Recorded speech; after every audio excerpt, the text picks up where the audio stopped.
เปิดคลิปมาเสียงต่ำเปิกพี่น้องใบเปล่าเจ้าสิเฮ็ดยังต่ำเปิกนั่นจำหุ้งใช้ตัวนี้บ่ปล่อยใบพี่น้องโอ้ยมือหนึ่งไปใช้ดอกนี่มือจับหอยกาสบายดีรอบบ่ายจ้าพี่น้องบ่ายแล้วบ่ายแก่แล้วบ่าย2กับบ่าย3แล้วลูกค้าเช้ากินแม่ค้ากับลูกกับพ่อกับสิพากันกินแล้วจ้าบาทนี้มื้อนี้เกิดซึก2พ่อลูกพี่น้องซึก2พ่อลูกเพิ่นสิดวลซีมือกันเพิ่นว่าพี่น้อง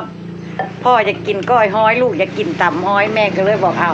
แข่งกันเลยกันจังสั้นนะแบ่งห้อยกันคนละครึ่งเมนูบวกเข้ากันอันนี้ของลูกจ้ะเพิ่นสิตำห้อยมาพี่น้องมาถ่ายซิมกับป้าบัวเด้อยินดีต้อนรับทุกช่องแม่น้องบัวคือเก่าคือเดิมเด้อพี่น้องจ้าตอนบ่ายแก่จ้ะ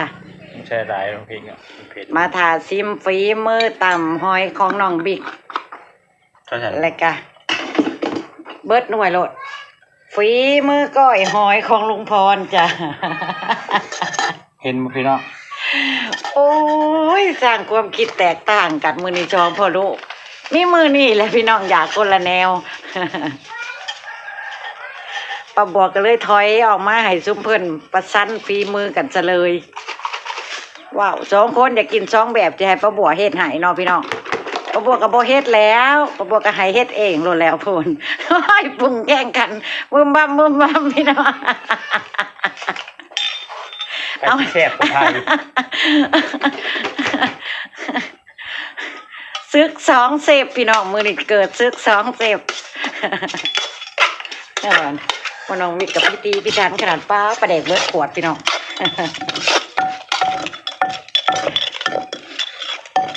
แซ่บหลายใส่หลายนัวหลายมาเบิ่งตำมะฮุ่งของน้องบิ๊กตำห้อยของน้องบิ๊กก่อนนี่แต่พริกแล้วโอ้สีสันเพิ่นบ่แม่นสิส้มเป็นลูกแม่บัวสิบ่พี่น้องฮะใส่เบิดแล้วบ่เบิดแล้วกินบ่เบิดได้มัน2เมนูแหละ3คนกิน1เจ๊เจี๊ยบเราเพิ่งกินไปแล้วเราสิกินน้ำอยู่บ่ตอนเจ๊เจี๊ยบกินพวกป้าบัวขายก๋วยเตี๋ยวพี่น้องก็เลยบ่ทันได้กินน้ำเพิ่น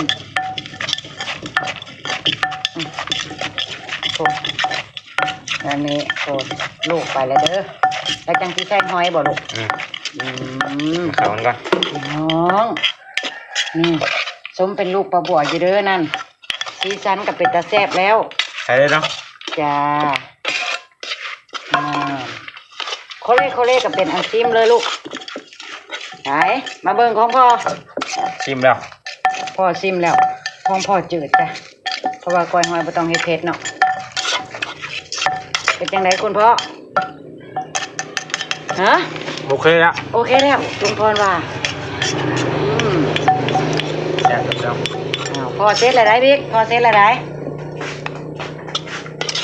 อร่อยว่ะลุงว้าวตาตื่นเต้นแถวอร่อยเพิ่นว่าอร่อยจริงๆเมนูก้อยหอยจ้ะเอาลูกกับผู้พี่น้องเอาห้ามเรียกชอบเด้อมันแซ่บซึกประจำช่องพ่อลูกโอ้เป็นครั้งแรกในอันช่องของป้าบัวเด้อจ้ะเด้อที่ช่องป้าลูกเพิ่นเฮ็ดอาหารแข่งกันนี่นะหอมใส่หลาย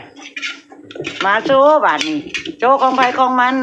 ให้พี่ให้น้องได้เห็นไปล้างโคกอันน่ะเฮ็ดแล้วก็ต้องล้างอุปกรณ์ของไผของมันนะจ้ะเด้อนี่พอแล้วเพิ่งถ้าลูกมาโชว์ก่อนเนาะพี่น้องเนาะพร้อมกันแม่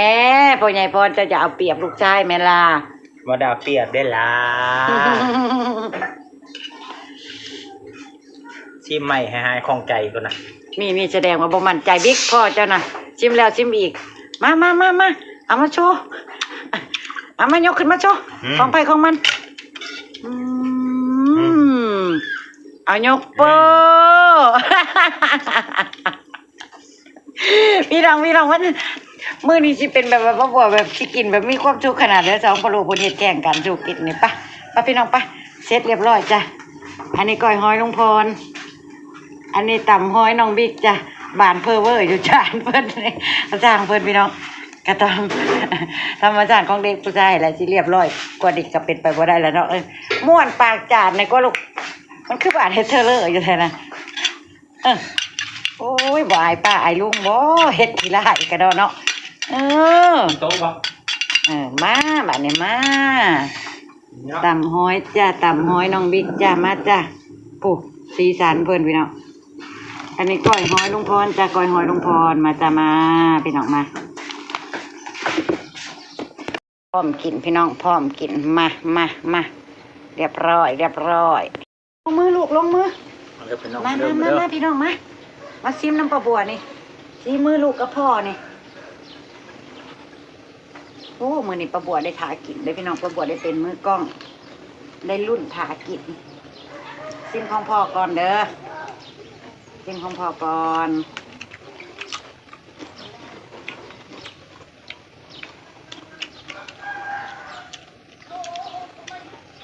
เมนูหอยแต่ซองแบบ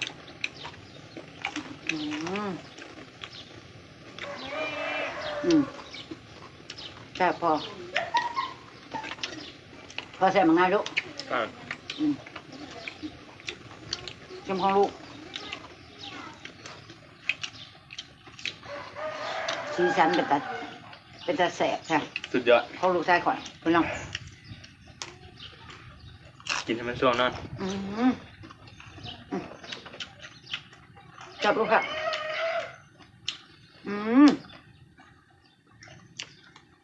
เพื่อกระตำแซ่บของเพื่อนได้พี่น้องเลยหักเพชรก่อนลูกลองพอบุกกินใช่ไหมเพชรกินเพชรบ่ได้ก็มันพอนกินมันเพชรท้องเลยมันพอนเห็ดจืดตำคล้ายนี่คือจะได้มือเดียวคือเผาห้าเพชรเกินปุ๊บกระมักเลยต้นที่ตัว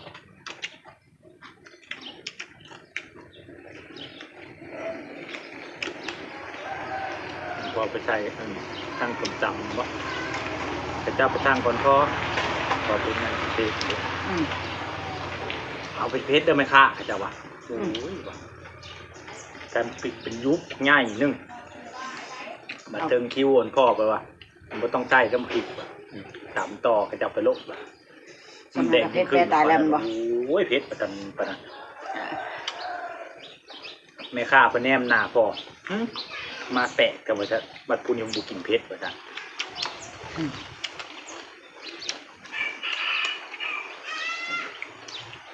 กินบ่ได้กับบ่ต้องกินบ่ต้องฟืน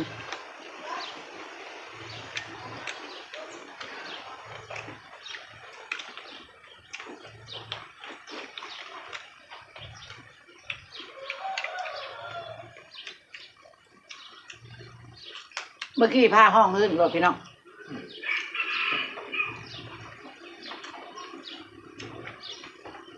เสียงผ้าคำรามมาอีกบาทหนึ่งพื้นรถ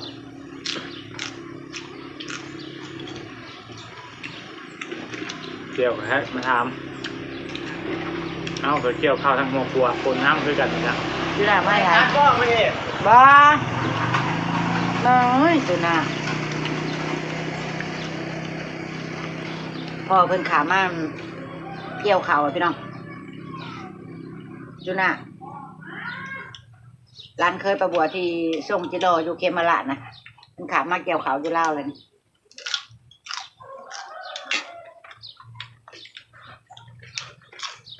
เพิ่นก็เลยงดจงที่โป่งจิโร่พี่น้องแป้ง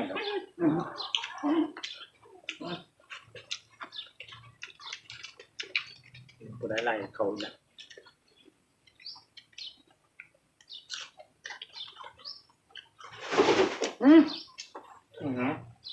ยังไปเบิ่งดูยังไม่เห็นน้ำไก่ตีร้อยเขาหั่นบอกให้มันเผ็ดหลายแต่กินหลายยันท้องลูก มันเผ็ดเกิน เฮ้ย ตำห้องลูกชายข ขอ อย ยั ยั น น บัวเจ้าบ่ได้เอาบ่คือเห็นเกาะมัน เอามาเนี่ย ท่าบ่ เป็นห่วงท้องลูกชายพาเครื่องมา เผ็ดบ่ขึ้นละ อืม จะท แซ่บแต่ว่าำมันจีด พริกแห้งมันจีดโพด บ่ไหวมันก้อนยังบ่ไหวบางยากเผ็ดแล้วห่อนท้องแสบเลย กินก้อยหอย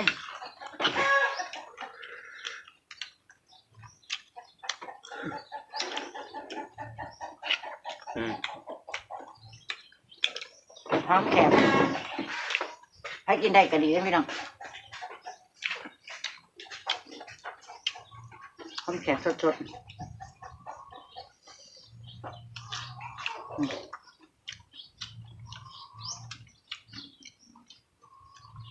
เพิ่นสิแย่นิดๆนะแต่รสชาติเพิ่นหวาน เนี่ยจีดดังโน้น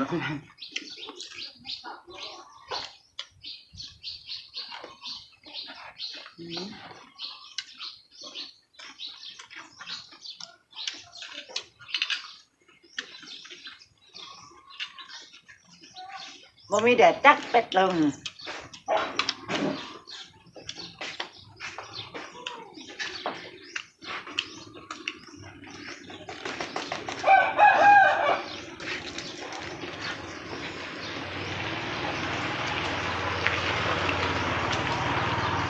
ก้อยหอยกินกับหอมมันหอมหลาบลาวนี่พี่น้องสาระแหน่ลาวนี่ผักเสริมลาวนี่แซ่บเพิ่นสิบ่ชุนแฮงเพิ่นสิบ่มีรสชาติเผ็ดแฮง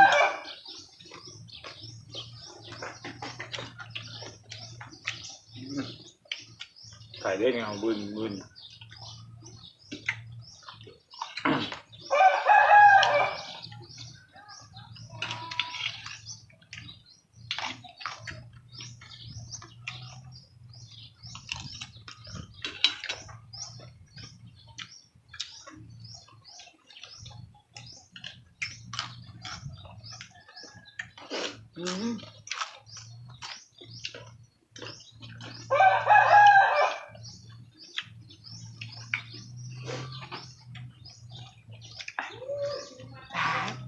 ถึงใจถึงใจ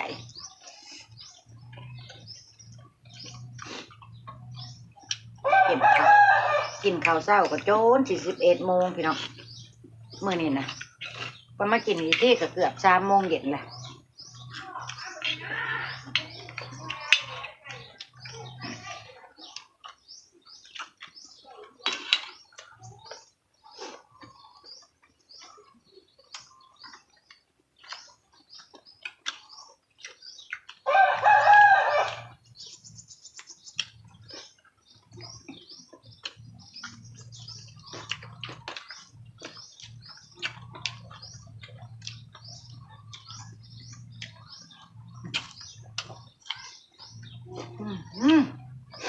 หอมขึ้นตา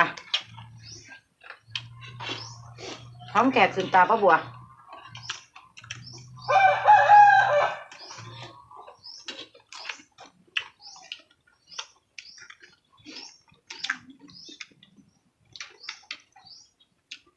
ข้าวหนารสเพชรลงใส่ได้เลยอืม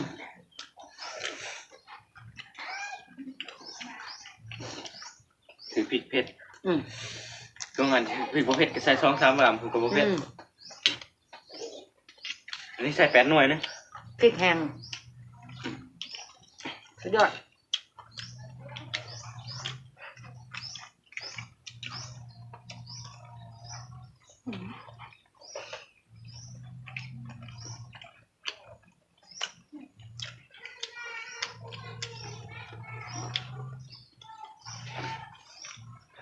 มื้อนี้3พ่อแม่ลูกบ่ได้ไปไสบ่ได้เฮ็ดหยัง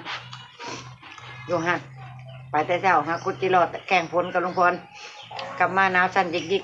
มาให้บ่ทั้งหมดมือคือขึ้นมาคนเย็นห้วยไม่เลยพี่น้อง ๆสิมาอีกแล้วบ่จ๊ะ อืม เนาะทำใจท่องคำว่าทำใจประบวกกระไดยอมรับปรากฏการณ์ธรรมชาติหลีกเลี่ยงบ่ได้เนาะพี่เนาะบ่ว่ากัน ำลาพระจากเลยจ้ะแซ่บหลาย เมนู2 เซฟ2พ่อลูกมื้อนี้แซ่บหลาย แต่ว่าของลูกเผ็ดไปของพ่อพอดีแซ่บก็เลย เน้นกินของพ่อ เอามารวมกันได้น่ะ ค รว วาม มกัน แซ่บนะแซ่บคือกัน แต่สู่ความเผ็ดบ่ได้จะซื้อมาบวกกันเลยอำลาพระจากเลยจ้าพ่อประบวกคลิปหน้าจ้า ขอบคุณทุกกำลังใจเด้อพี่น้องเด้อไปแล้วจ้า ฝากเบิ่งโฆษณาให้ประบวกหน่อยเด้อจ้า ไปแล้วสบายดี สบายดี